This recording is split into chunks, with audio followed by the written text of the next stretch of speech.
अस्सलाम वालेकुम। आइए कुछ नज़र डालते हैं फिगर्स पर जो कि नून लीग वाले बोलते हैं कि हमारे ज़माने में चीज़ें कितने की थीं और अब चीज़ें कितने की। तो आइए देखते हैं कि उनके ज़माने में चीनी, आटा, दाल, डॉलर कितने का था और अब कितने का है और उनसे पहले कितने का होता था। तो जो ये लोग कहते हैं कि नवाज शरीफ के दौर में चीनी 62 रुपये किलो थी, तो उनको ये याद नहीं रहता कि मुशर्रफ के ज़माने में चीनी 70 रुपये किलो थी।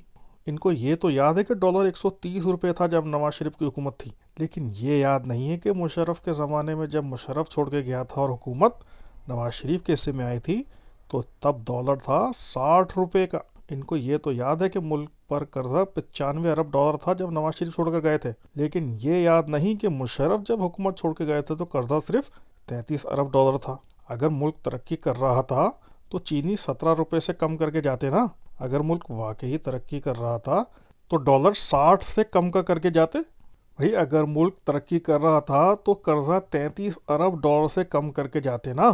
जैसे इमरान खान ने मुल्क में कर्जे को कम करना शुरू कर दिया था, आप भी इमरान खान की तरह कर्जा कम कर देते।